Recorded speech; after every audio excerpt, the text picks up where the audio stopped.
Pozdrav dragi ljudi, evo mene opet sa vama. Izabrala sam temu reklame i reklamiranja. Neko je napisao da se reklamiram snimajući video snimke i da je eto, tako on to vidi i on je potpuno u pravu. Ako gledamo iz njegovog ugla, dodatne reči koje mi je napisao, to što on govori šta je to reklama, za njega je to veoma ružno i on je potpuno u pravu očima kojima on gleda. Međutim, prava istina reklamiranja je u stvari sasvim nešto drugo. Znači, osnova reklame je kada je kreacija prisutna i kada ono što postoji, što je kreirano, onda se smelo i prikazuje u javnost među drugima. Vi i kad vam se rodi dete, vi ukoliko to dete pokazujete, vi ga reklamirate. Ukoliko vam je rođendan i vi to slavite, vi ga reklamirate, vi reklamirate sebe.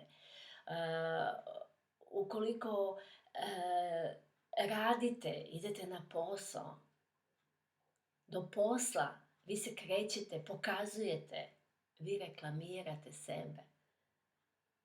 Reklama je veoma opširna stvar.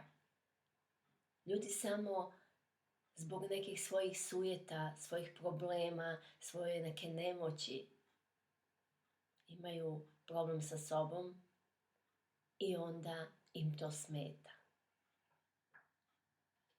Razmislite malo o tome. Znam, nije lako promeniti se. Nije lako gledati ljude iz plusa, razumeti život iz plusa. Napisala sam jedan status gde sam baš rekla da ukoliko gledate na najbolji način, onda vam se Bog reklamira. Odnosno, Bog vam se pokazuje.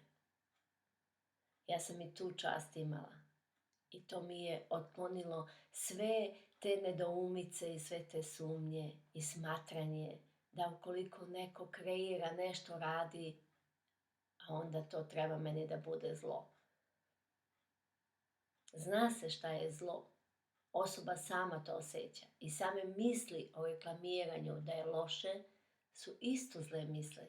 I čovjek se osjeća loše. I to je njegov izbor.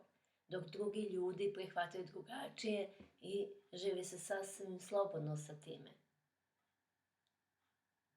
Bilo bi lepo da ljudi što više shvate pozitivnu reklamu i da biraju što uzvišenije kreacije. Bilo bi svima mnogo lepše. Hvala vam. Volim vas.